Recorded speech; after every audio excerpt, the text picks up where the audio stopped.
We've all been there. You nail a challenging workout, maybe you push the pace on a tough downhill trail run, and you feel great immediately after. Invincible, even. Exactly.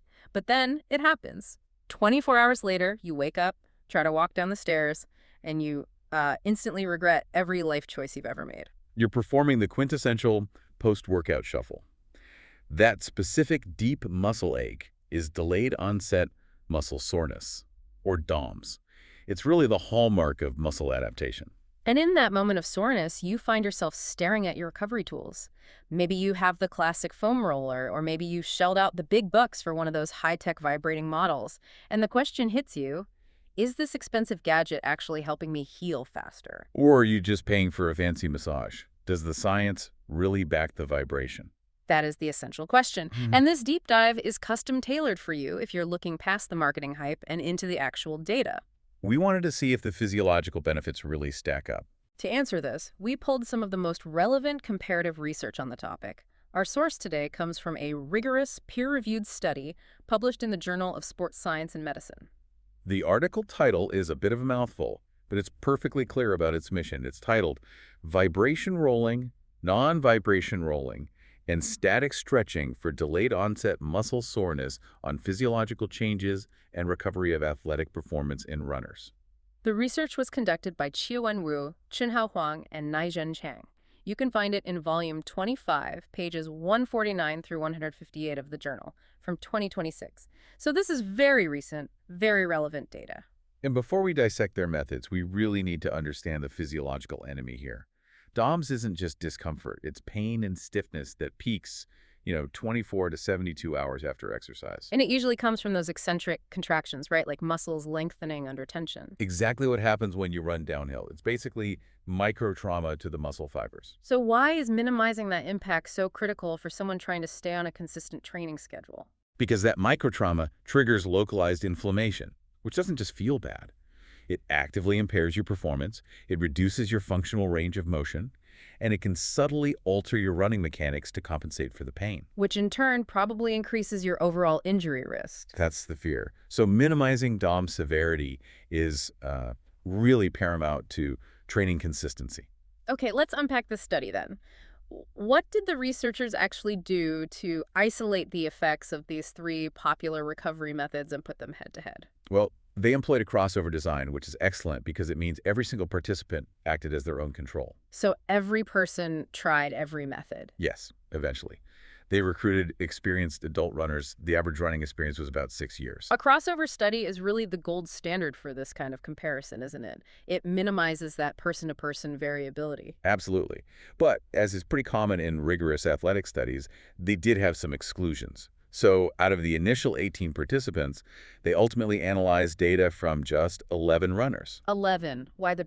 The key reason was that 6 participants performed some kind of high-intensity training during the experimental period, which would have just completely contaminated the clean recovery data they were looking for. Okay, so that N of 11 is a limitation we'll have to keep in mind. It reduces the statistical power to find small differences, but it's crucial for data integrity. Right. So how did they make sure the runners actually got sore? They used a tried-and-true method, a very specific downhill treadmill running protocol. This guarantees that eccentric load needed for microtrauma and, crucially, the 3 recovery interventions. The vibrating roller, non-vibrating, and stretching. Yes, the VR, NVR, and SS. They were administered immediately after the downhill run. That timing seems really important. It suggests the study is looking more at DOMS prevention or mitigation rather than treating soreness that's already set in. That's a great interpretation. They're trying to blunt the inflammatory cascade before it really gets going. And the design was meticulous.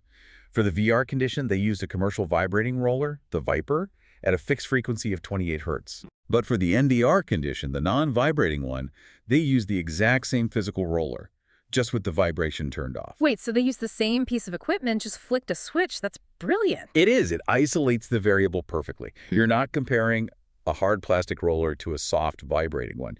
You're just comparing mechanical pressure plus vibration versus mechanical pressure alone. It's very clever. And the stretching. Static stretching targeted the same lower limb muscles: glutes, quads, hammies, and calves. And the protocol was precisely standardized for all 3. 30 seconds per set, 4 sets per muscle group. It all added up to a total of 20 minutes of intervention time, highly controlled. 20 minutes of targeted recovery. Then they measure them for 48 hours. But they didn't just ask, how sore are you, right? They went deep into the biological markers. Oh yeah, they measured everything at baseline, which they called T0, then at 24 hours, and 48 hours post-intervention. What were they tracking? On the physiological side, they tracked creatine kinase, or CK. That's the gold standard marker for muscle membrane damage. They also looked at C-reactive protein, CRP, and interleukin-6, IL-6, which are markers of broader systemic inflammation. And to see how this all translated into actual function. They had 4 functional measures: lower limb flexibility, using a popliteus angle test for hamstring mobility; muscle stiffness, using a special device called a myoton PRO. What does that do? It basically measures the mechanical oscillation of the tissue, how stiff it is.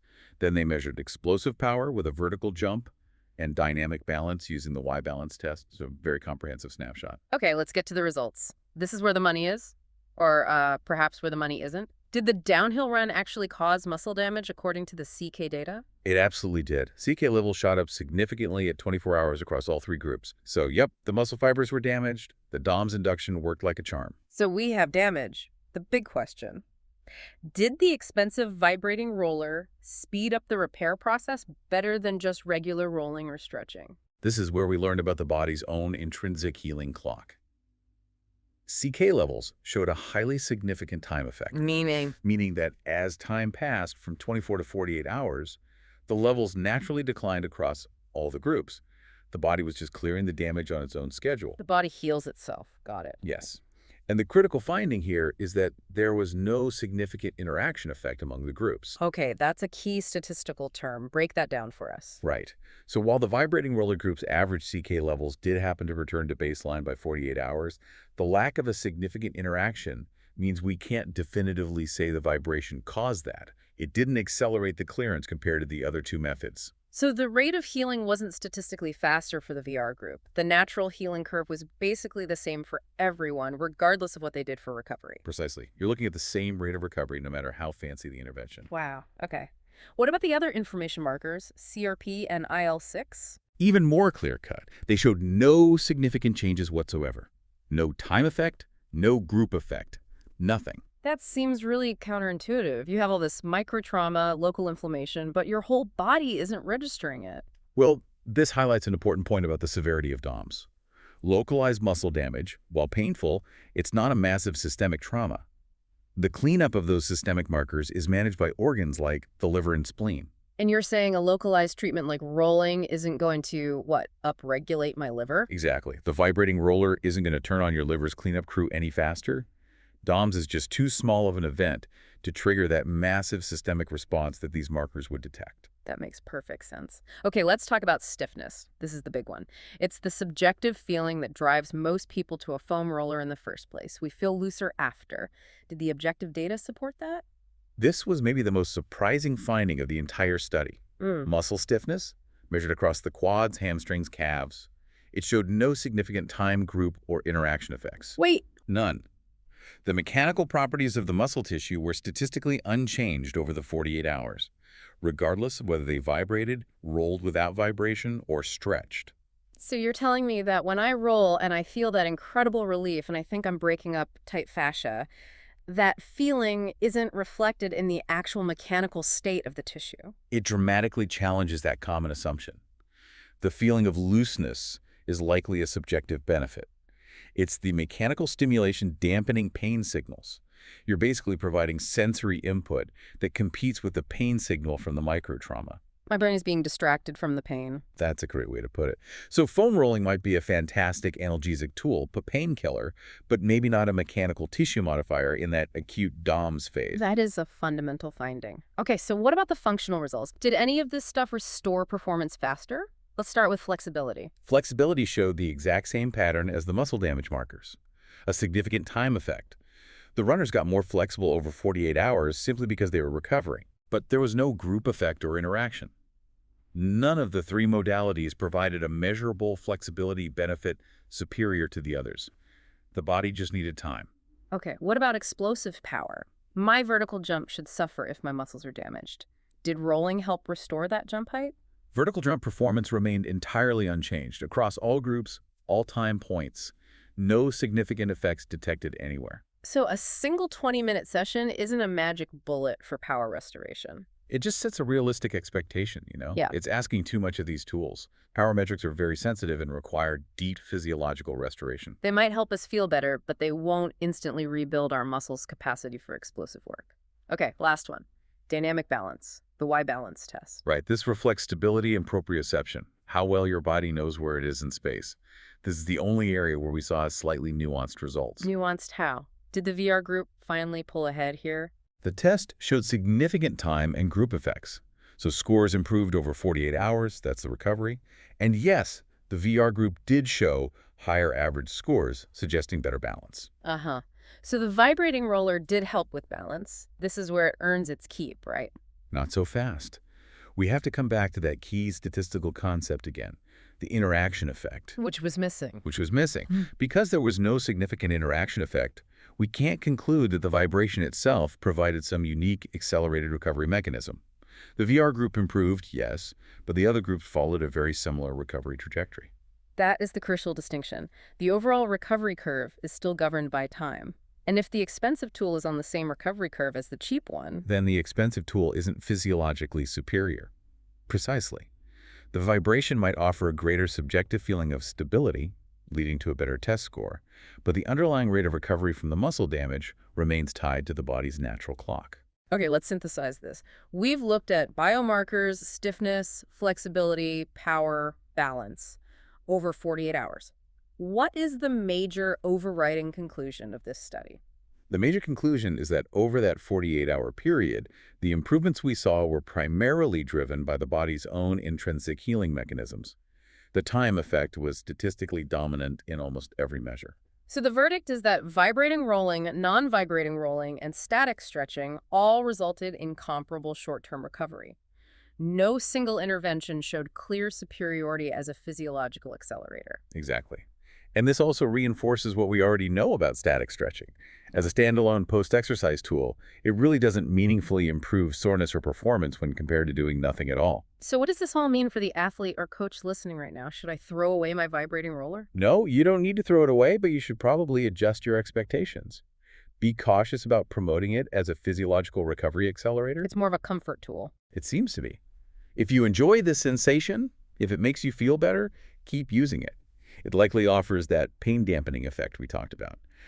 But the underlying biological status of your muscles remains essentially unchanged in that critical first 48 hours. So the choice should be based on preference, comfort, time, and access to equipment, not on a belief that the $200 version is biologically speeding up the repair process. That is the economic takeaway from the physiology, yes. Now, every study has limitations. What were the big ones here? Well, the sample size of 11 is pretty modest. It limits the power to detect very small, yet potentially real differences.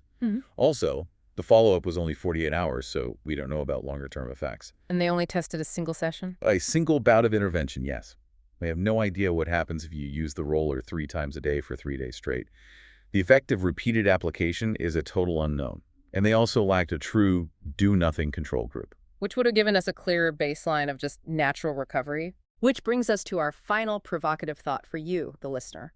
If the body's natural recovery is the dominant factor in clearing muscle damage and restoring flexibility in the first 48 hours, then the benefits we feel from rolling must be largely sensory.